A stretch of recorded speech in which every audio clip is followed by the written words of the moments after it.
क्या वाकई हुकूमतें खुद गिरती हैं या उन्हें गिराया जाता है? क्या वाकई अवाम इनकलाब लाते हैं या इनकलाब उनके नाम पर तैयार किया जाता है?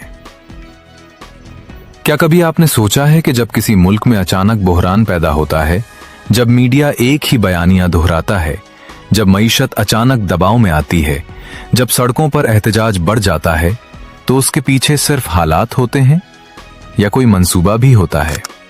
आज हम बात करेंगे रजीम चेंज की, उस खेल की जो नजर कम आता है लेकिन असर गहरा छोड़ता है। यह सिर्फ हुकूमत की तब्दीली नहीं बल्कि सिमत की तब्दीली होती है, और अगर कौमें न समझें तो फैसले कहीं और होते हैं और कीमत कहीं और अदा की जाती है। सादा लफ्जों में, जब किसी मुल्क की हुकूमत को बैरूनी ताकतों, खुफिया मंसूबों, माशी दबाव या अंदरूनी सियासी जोड़ तोड़ के जरिए हटा दिया जाए तो उसे रजीम चेंज कहते हैं। यह हमेशा टैंक और बम से नहीं होता। कभी पाबंदियां लगा दी जाती हैं, कभी करेंसी गिरा दी जाती है, कभी महंगाई इस हद तक बढ़ा दी जाती है कि अवाम खुद सड़कों पर आ जाएं, और फिर यही कहा जाता है कि यह अवाम का फैसला है। लेकिन सवाल यह है कि क्या हर फैसला वाकई आजाद होता है या माहौल ऐसा बनाया जाता है कि एक ही रास्ता बाकी रह जाए? आज हम बात करेंगे रजीम चेंज की, उस खेल की जो नजर कम आता है लेकिन असर गहरा छोड़ता है।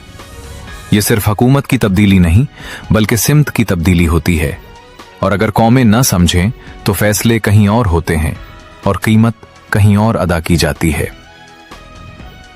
सादा लफ्जों में, जब किसी मुल्क की हुकूमत को बैरूनी ताकतों, खुफिया मंसूबों, माशी दबाव या अंदरूनी सियासी जोड़ तोड़ के जरिए हटा दिया जाए। तारीख में हमने देखा कि इराक में 2003 में जंग हुई। दावा किया गया कि खतरनाक हथियार मौजूद हैं, मगर बाद में वो हथियार ना मिल सके। लीबिया में हुकूमत बदली गई, मगर इस्तेहकाम आज तक मुकम्मल ना हो सका। सीरिया में बहरान ने पूरे खित्ते को मुतासिर किया। सवाल ये नहीं कि वहां मसाइल नहीं थे, सवाल ये है कि तब्दीली के बाद हालात कितने बेहतर हुए। रजीम चेंज का एक अहम हथियार नफसियाती जंग होती है। पहले अवाम के जहन में यह ख्याल डाला जाता है कि मौजूदा हुकूमत नाकाम है, नाअहल है और मुल्क को तबाही की तरफ ले जा रही है। फिर सोशल मीडिया पर मखसूस तज्जिए वायरल होते हैं, मखसूस चेहरे बार बार सामने आते हैं, और आहिस्ता आहिस्ता एक फजा बना दी जाती है कि तब्दीली नागुजीर है। नौजवानों को फ्रंट लाइन पर लाया जाता है, उन्हें एहसास दिलाया जाता है कि वो तारीख बदल रहे हैं, लेकिन अक्सर उन्हें यह मालूम नहीं होता कि बड़ी ताकतों के मफादात कहां जुड़े हुए हैं। माशी दबाव भी एक बड़ा जरिया होता है। इख्तिसादी पाबंदियां, बरामदात की रुकावटें, मालियाती इदारों की सख्त शराइत, ये सब मिलकर मईशत को कमजोर करते हैं। महंगाई बढ़ती है, बेरोजगारी बढ़ती है और अवामी गुस्सा बढ़ता है। फिर यही गुस्सा सियासी तब्दीली का जवाब बन जाता है। अंदरूनी सियासत भी इस खेल का हिस्सा बन जाती है। सियासी जमातों को तकसीम किया जाता है, बाअसर शख्सियात को साथ मिलाया जाता है और एक ऐसा माहौल पैदा किया जाता है जहां हुकूमत का बरकरार रहना मुश्किल हो जाए। बयानिया इस सारे अमल का मरकज होता है।